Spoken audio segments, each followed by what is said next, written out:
好吧？宏泰58号，大陆籍的这个船但是是什么多国籍了，就是注册在别的国家然后呢，他把我们的海缆拖断了，然后呢，我们说你看这拖断我们海缆，大陆就反控，就上面有几个船员就走私这个不管什么毒品乱七八糟的东西到大陆去反控那大陆现在的招呢就是悬赏，台独悬赏然后呢这个走私还把他们相片名字都公布然后呢公开悬赏说这个有7个宏泰58号大陆船员侦查的过程当中，这是我们讲的了那他们中间有台湾居民，所以现在那个船员看起来是多国的。我们的船可能有大陆的船员，他们的船有台湾的船员，可能有菲律宾的船员，有其他国家的船员。之后有的时候只有那个船长是这个，比如台湾籍，其他船员都不是台湾人我看过这样的船。那陆委会就说这是又一次政治操作，不文明，不是文明人该做的事情。海巡署说混淆是非明明把我们的电缆弄断了，就是说他是走私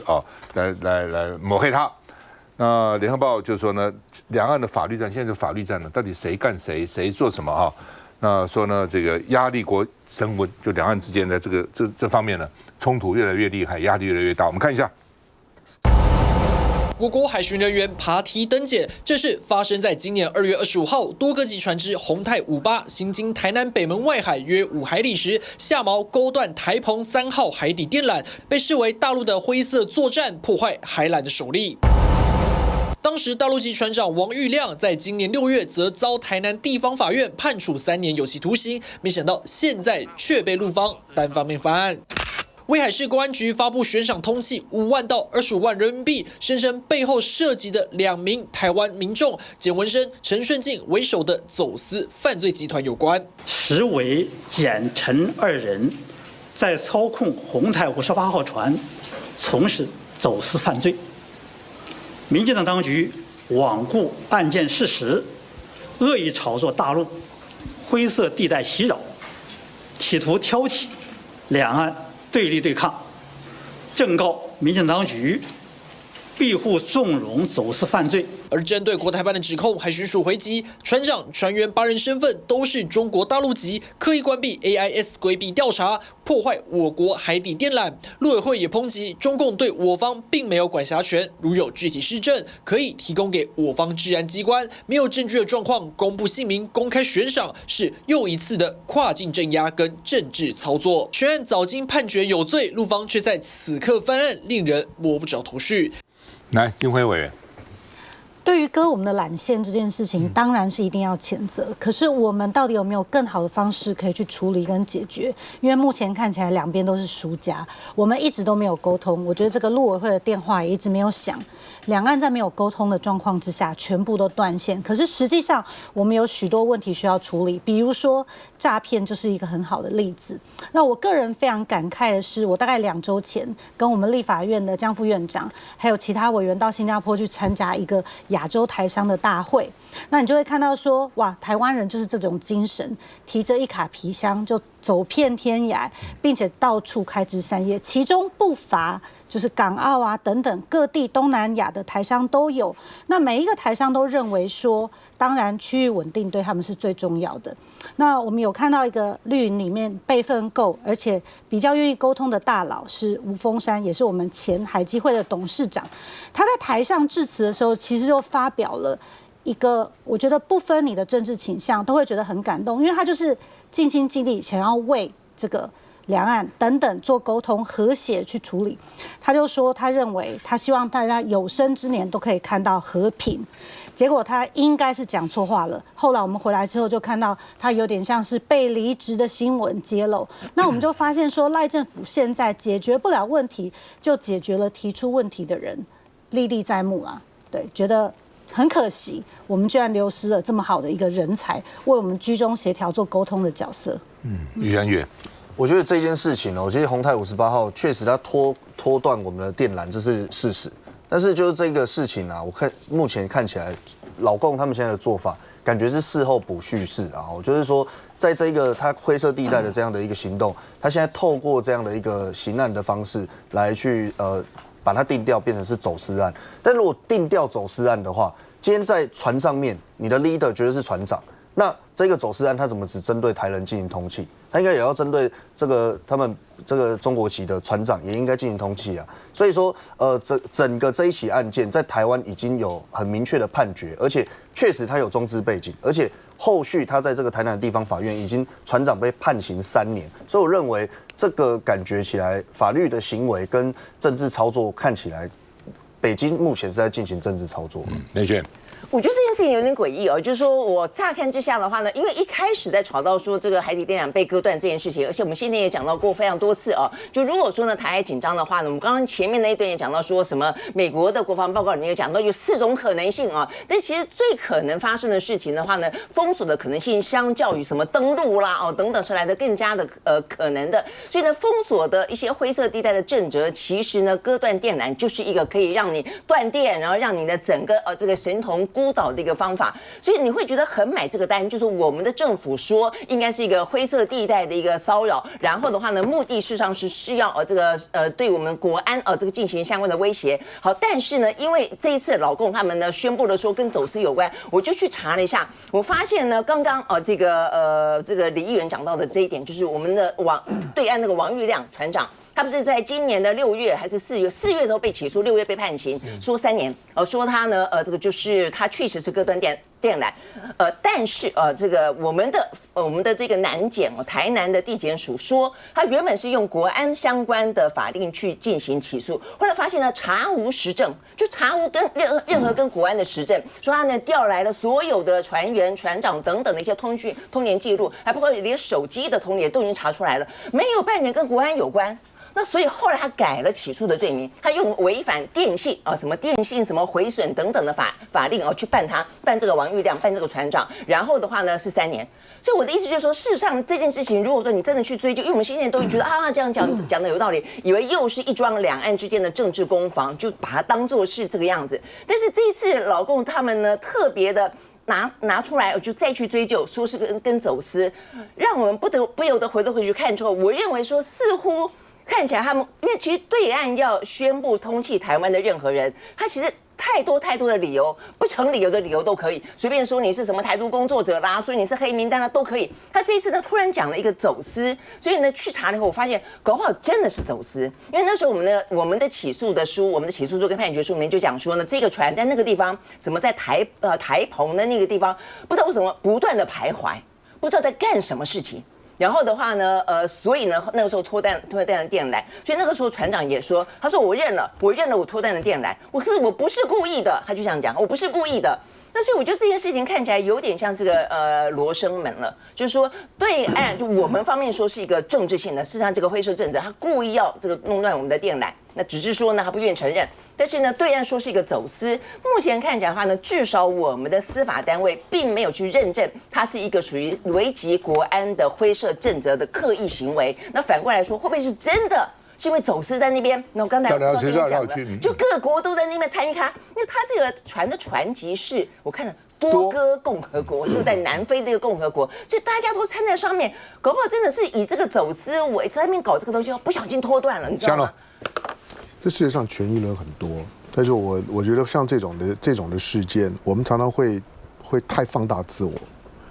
在地球上面现在的海缆。铺海缆最快的，全世界现在最会铺海缆的是中国大陆，所以很多的海缆都中国大陆铺的。第二个，当我们看到海缆断了，你的通讯啊、网络啊，可能往来呢会中断，我们觉得这是一件大事情。可是你知道地球上面海缆中断的频率吗？海缆被勾断的频率，一年呢平均呢会超过200次，一个礼拜大概都有3、4条电缆呢会被勾断。事后发现，绝大部分呢都是渔船作业所造成的。那你只要海洋活动呢越频繁的地方呢，越容易发生。当然，你说像是波罗的海，好吧，这之前呢也有的这个地海缆呢被勾断，看你勾断哪一条。我如果真的要造成很严重的干扰，我会呢勾断那个主海缆。但是呢，这条为什么台湾呢不太有感觉？因为那个是连马祖的，其实它影响的是两岸之间的有一些的商务，甚至于你在网络下单呢买淘宝，可能那几天呢会受到影响。台湾很奇怪，台湾的明明在过去几年每一年都有海缆中断，但是呢，不管是呢断在台湾往菲律宾，台湾呢往日本的日本九州的，或者是台湾的中部呢接澎湖这边的海缆断的时候，大家呢都没事，只要不牵涉到老共呢，大家好像都不知道，都不觉得是一件重要的事情，只要牵涉到对岸的，突然间就放大成政治事件。对了，每件事情呢，如果你要做政治文章的时候呢，都有。我只是说，先不要把它升高政治，因为一年海缆中断太多了。台湾的这个事件呢，算是小的，你很容易可以清查得到。主要会引起全世界震撼的海缆的中断，都不是这几个小事情。我只是呢提醒，就当两岸关系不好的时候，它非常容易发生小题大做的事情。这件事情对我来讲，就是小题大做造成的。接下来回来。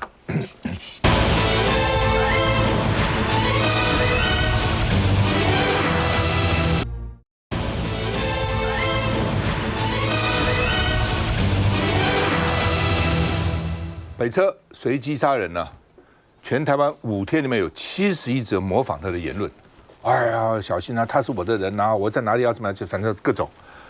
但是有8个人比较严重被抓，2个人还被收押了。哦，就看起来搞不好会行动哦。那刑事警察局说，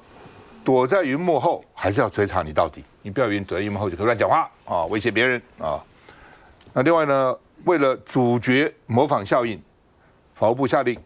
只要恐吓攻击预告的，一律严查速办，赶快把他抓起来，赶快去查啊。那另外呢，这个39个捷运站都被列出来说呢下个张文会出现，所以这个家伙呢恐吓大家，你看说39个捷运站我随时都可以这个去威胁你们，2天就把他起诉了住在台北市30岁林姓男子然后呢长期鼓吹随机杀人的行为，他说三杀相较之下太少，杀3个太少了啦所以呢士林地检署赶快动作那另外呢，这个犯罪心理学家说，重大刑案后13天里面是 copycat 模仿犯最可能去模仿去动作的所以呢，医生是说，尤其在社群时代发生率更高，因为传播很快嘛。他们很多人做这个事，让你要你知道，你不知道我就白做了所以呢，社群媒体的时候呢，传播更快那美国专家是说，你应该阻止阴谋论的扩散。要拉高民防的能量，你不能都靠警察，都靠政府，自己要随时要警觉性到了做了捷运，不要每个人都在低头看手机，看看周遭有没有哪个比较奇怪可疑的，稍微防范一下，要不然拿个衣服倒是不要挡一下女生要不要随身准备一些那个什么防狼的喷雾等等之类的这前几年发生的事，我就买了几十个，还很贵，每个主持人、女主人都发一个那现在这边要重新来过，大家要注意警觉性要提高一点不能都靠警察警察怎么他也不可能？你看现在都担心，警察也担心他的执勤风险所以现在因为警察不够为了增加车站的健检率，所以呢1个警察配的长枪站岗，那真的发生事情可能来不及反应我们看到没有？这警察这1个人在这个地方照理讲应该双哨现在就单哨啦。看一下，网络恐吓大众的发言又出现了，有人在抖音发文说，张文是我的哥哥，他还没有完成的遗愿我会帮他完成，还说会在台中特定地点在过年期间带危险物品犯案，宣称他跟张文是同一个组织等等。发文也看到电玩生存游戏的画面，警方网络巡逻查获，还查出发文的人在台中，立刻上门抓人。被带上车的男子就是发文者，嫌犯姓罗，今年19岁，已经出社会，是一名木工。南投警方先前往台中丰原，在他工作的地方找到人，再带回东市的住家搜索，并未发现危险物品。在抖音等网络社群收报一则网络贴文，内容刻意与日前台北市随机攻击事件相互连结，意图造成社会恐慌。罗姓男子恐吓大众，还说预备杀人，预防张文的模仿效应出现，警方迅速逮捕到案。根据刑事局的统计，事发短5天内就累计出现了71则模仿犯罪的言论。截至24号中午以前，警方逮捕了8名涉案人士，其中2人因为情节严重，已经遭到裁定羁押，1人声押。发现家住台中之罗姓男子，发表意欲连续杀人之恐吓危害公众言论，迅速指挥警方拘提被告到案，并于昨晚向法院申请羁押获准。检察官声押获准，类似案件羁押嫌犯增加到3人。年轻人危险发言，检警维护大众的安全，以最严谨的态度处理，防止万一。来，建辉。首先我想要称赞蒋万安市长哈，蒋万安市长告诉大家说，我们不要去称呼他的名字，我们就称他是1219凶嫌，因为继续讲名字就碎了他的意，就像刚刚赵大哥说的，引起非常多的人模仿，并且他模仿就是为了要让人家知道。那另外呢，这一阵子以来，这些所有违反社违法的言论也引起了许多民众的恐慌，所以北市卫生局就发起了一个心理咨询的安心方案，它有线上的也有实体的。线上是让你24小时打电话过去，它是由专业的心理咨商团队来接住你，来辅导你的情绪。那它也有一个实体的安心关怀小站，它设在中山站，因为所有被害者的家属很多，他们现在会跑到那个地方去缅怀，但是一时情绪来了，他们就马上会有人去接住他们的感受。那讲到这个违反社违法，刚刚有看到检调是希望他们是用相同的比例啦。我们来回想之前啊，有一位网友他是说关心这个休假很久的监察院长到底怎么了？问号，4个小时就被抓到。那之前也有这个把检察官的照片拼起来的，也火速的羁押。那现在呢，我们有发现绿营的侧翼有提到说凶嫌是第5纵队，那这个包括了其中想选那个新竹市长的林志杰。林志杰说他在跟儿子聊天的时候谈到啊，可能是第5纵队等等的，结果一大堆青鸟跟侧翼就跟进，在讲这样子的言论。那我们在立法院的时候，我们看到警政署长受我们委员备询，他说相关谣言就会去依法处理。那你现在处理这位林志杰了吗？你抓到了吗？我们希望谣言止于智者，这些青鸟一直是谣言的发动者，造成了一个社会的乱源。我们让这个凶嫌的伤害继续用这种奇怪的谣言蔓延下去，做政治操作，我认为这是不对的。我希望检调可以用相同的标准来对待所有的人。我补充一句啊，林志杰是大学教授，新竹市长的候选人，高虹安的主要的对手，他是大学教授。能够用这么无脑的方式去扯第5纵队，他非同小可，会让那些呢跟随着青鸟的觉得他是教授讲的，而你用这种方式去教孩子什么叫第5纵队，你看他那个样子，够资格算第5纵队吗？我反正林志杰哦，我觉得真的是很糟糕，还要负他的一个政治人物责任。倒是我必须讲，就是最近警察真的会非常非常辛苦。你可以看到在网络上这么多模仿的言论，所以那他们就一定会被要求要赶快去严办。所以你看已经有很多直接已经被起诉，在短短的时间被起诉被羁押的。那更不要说那因为现在所有各县市不是只有台北市，各县市对于整个年底的这些跨年活动一定会加强警力。像台北在这个就是1219发生之后，那紧接着就是台北马拉松。那台北马拉松的人力足增加1倍之多，因为担心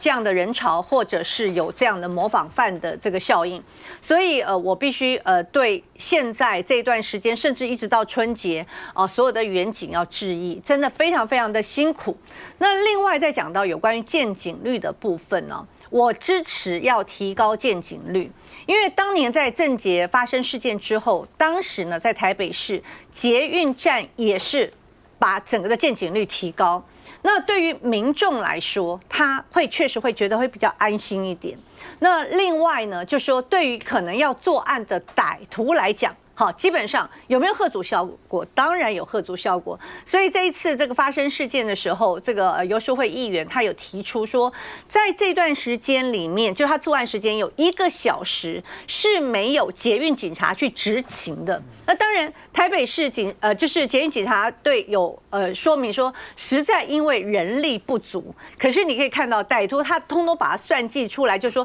那一段时间是有一个空窗期。那当然，你看到说，有这么多，甚至持长枪。如果大家去这个欧美旅游的话，我在欧洲真的所有的景点，你可以看到有时候它也变成另外一个景点，你就会去跟他拍照。好，这些警察都是这个防弹背心啦，然后持长枪在那边，因为大家都知道欧美有很多的恐怖行动，所以我个人是支持。但是呢，当然这个在这个就是对远景来说，真的会非常非常的辛苦。那刚才我们特别提到，就说现在远景很辛苦。那比如说像这个就是这个嫌犯1219的嫌犯，他订房除了在这个1219之外，他事实上后来发现，他本来要订12月25号到27号，好，就从今天开始。那大家还想说，还好他没有订成哦，还好他选择的作案时间是1219。如果他选择的是在耶诞假期的时候，恐怕他的伤亡的人数会更高。所以我觉得在这一段时间，我认为我们是要全力的去支持这个远景的办案行动。那刚才金辉所讲的，就是在这个事件一发生之后，有太多有政治企图心的政治意图的人发了很多在这中间，甚至呢说他是不是中国人不然就说他是陆配之子说他是单名这单名只有中国人才会取单名，就很多人讲陈菊不是单名吗？黄捷不是单名吗？吴峥不是单名吗？那一堆单名你为什么这样胡扯乱扯呢？蓝轩你看蓝轩立刻指自己吧，那他就是中国人吗？那简直是莫名其妙。后来陆委会还说：“哎呀，有心人士不要来带风向。谁带风向？不就是你青鸟带风向吗？不就是你绿媒带风向？你知道带这个风向几乎都是绿媒啊，所以。”这些不管林志杰也好，或者这些带风向的人，我觉得你以为从这个事件里面你可以有一些政治的利益，这不但代表你的愚蠢，甚至代表你的残忍。这种事件你都可以做政治消费。是，其实我也认同啦，我觉得这一个事件不应该沦为口水战了。这个事件我们目前为止应该要去看整个制度要怎么去调整。所以不管是蓝营或者是绿营，我觉得只要有去把这件事件操作到变成政治操作，我都不予认同哦。那么在这个见警率的部分，其实我个人也支持，就是说见警率在这个短期之间一定要提升，但这个短期之间提升，它不可能变持久战，所以美国才会有提到，就是说针对台湾的部分应该有所谓的这个民防。那其实，在最近这个时间，刚刚好那一天台北马拉松我就有去跑步的时候，其实在这个会场里面上万人，就发现真的是警察荷枪实弹就站在那边，让大家感觉就很安心。那除了这以外，其实最近在网络上有流传一个影片，其实我看了非常有感，就是他是一个美国的这个海豹部队的一个军官，他就告诉这个镜头前面的人说：“我告诉大家，我遇到持刀的歹徒，我有一招可以防范。那我只示范一次，而且速度很快。结果他示范的时候，他是立刻本来要挥手要跟他搏斗，立刻往后跑。”就全速往后跑，所以就证明说，其实我们在防范的过程当中，只要我们教导给民众正确的观念，包括我们现在民防有制度、有法源、有编制，透过这样的一个方式，才可以让整个社会安全网能够更完善。谢谢回来。